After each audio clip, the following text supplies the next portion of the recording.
Hey, fumigation! Never happened. What's up? It's the Culture Detective here investigating your favorite movies. And yesterday I was originally told that the pest control people will come to our apartment to fumigate the whole place, so I started packing everything. I emptied the cabinets for the most part and I was ready. Turns out they didn't even do it, so I put everything back. But that is essentially yesterday. But what also happened yesterday is that I went to the cinema and watched Crimes of the Future. So, Crimes of the Future is the new David Cronenberg film, and it is in competition in Cannes Film Festival, and a lot of people have been talking about it. And I myself have been very excited about it because I've never watched a single Cronenberg film by the time I heard about Crimes of the Future. And from what I had heard, Cronenberg seems to be the kind of director that I would really love because of how strange and surreal and violent and sometimes even erotic his stories are. It just seems really edgy and really cool.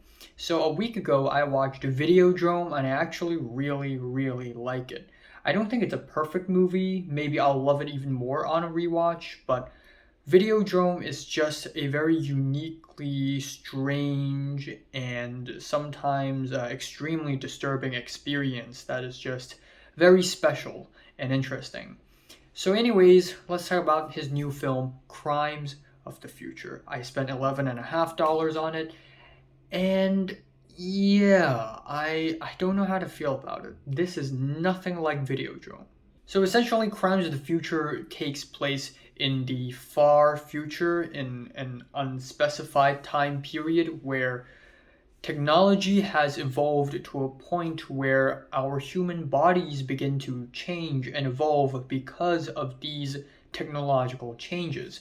So humans begin to not feel pain and they begin to not have infections and new organs are being created and it's really strange and surreal. And that is pretty much the extent of the plot. We have Viggo Mortensen, who plays the main character called Saul Tenser, who is a performance artist who performs alongside with Caprice, who is played by Lea Seydoux, and together they perform surgery as a performance art. And the thing is, Viggo Mortensen's character tried to remain human for the most part of the film.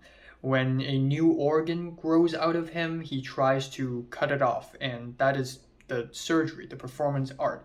But because of this, he's constantly experiencing pain. So at one point, he has to deal with the fact that he's constantly evolving as someone who used to be a human being and now becoming less and less human. First of all, before I really get into the plot of the film, let's talk about the technical aspects first.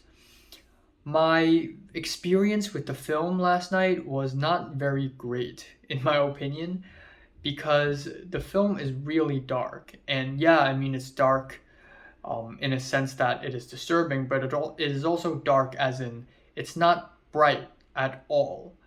There are a lot of shots in this film that could just be a black rectangle and that's it. It's not very bright. A lot of the daytime scenes in this film don't even feel like daytime scenes, and there are a lot of interior scenes in this film and they are all very dimly lit and dark. And the dialogue is very mumbly and quiet. I am used to watching subtitles when I watch movies in the cinemas because back in Hong Kong they put either English subtitles or Chinese subtitles or both subtitles at the bottom of the screen. But in the USA, they don't do that.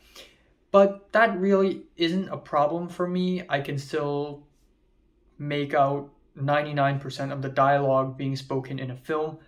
But for some reason, when I watch Crimes of the Future, the dialogue is just so mumbly and quiet. I can't hear 1/4 of all the dialogue. And another thing with this film is that there isn't much scale to the film.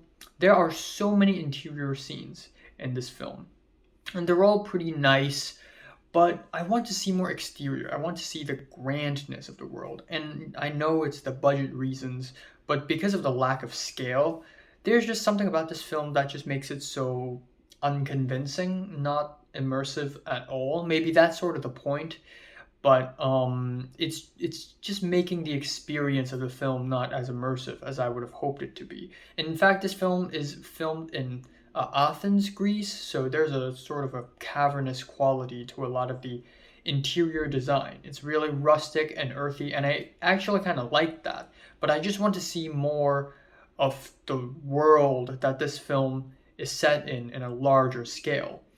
One thing I really like is the score by Howard Shore. There is no denying it is fantastic. The sci-fi-ness, the horror-ness of the score is just really nice, and I just like the chord progression.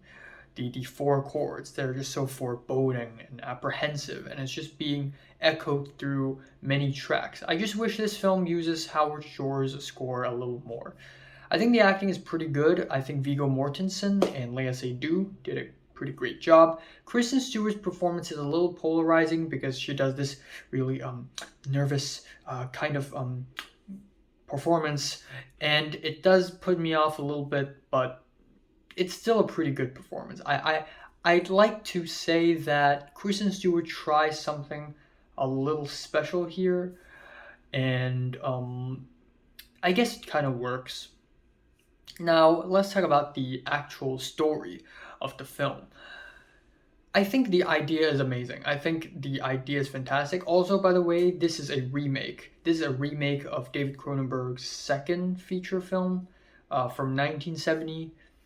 And yeah, the idea is amazing. There's almost something kind of Ito Junji-esque about the idea because of how foreboding and dreadful it is. Just the idea that humans are growing new organs and they're all really strange and it's spiraling out of control and people are becoming less and less human. It's disgusting. It's a very just a very ominous thought, like to think that the human race will change in such a disgusting way in the future because of technology. It's a really fantastic idea. I really love it. And I also kind of like the cosmic horror elements to it, again, because of how vague and implicative the story is. It's just really cosmic. The last act is really solid. I like that. I like the themes explored, and I really like the dystopian setting of the film. But that being said, though, I really, really, really wanted to love this movie, but I just can't. I just, first of all, the pacing is really slow. The first two acts of the film are really, really slow. And I'm fine with slow-paced films, but a lot of the scenes in the first two acts is basically Viggo Mortensen and Lea Seydoux going to different places, meeting different people, and talking and talking and talking. And a lot of exposition without much in terms of plot progression. And it just makes the experience of the film kind of drag a little bit, kind of dragged. And I almost fell asleep a few times in the middle of the film, and I don't think it's because of the movie is boring. I think it's just me because I was just so sleep deprived yesterday. But even so, even when I'm sleep deprived, when something really exciting and strange happens on screen, I will usually be awake. But for some reason, I just almost fell asleep in the middle of the movie last night. And the whole cinema, by the way, the whole house, the whole theater, only had 3 people, including me, watching the movie. And it just feels really one note almost. It doesn't have that atmosphere to it. And this movie is also not that gory.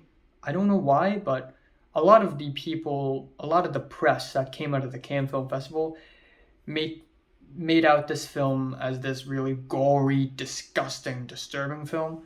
No, it's not. I mean, there are a couple scenes that's like fucked up, but aside from those couple of scenes, it's actually not that gory.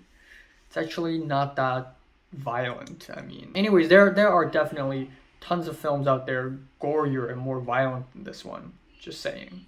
I forgot to mention that there are a few scenes in this movie that are unexpectedly funny, and I actually kind of like that. So yeah, overall, I'm just not huge on this. I really, really wanted to love this film because like the idea, the concept behind it, David Cronenberg, the score. I mean, it sounds and it looks like something I would love, but for some reason, I just think something's missing. I just wish it's a little bit more exciting than that. I just wish it is a little bit more interesting and captivating than that.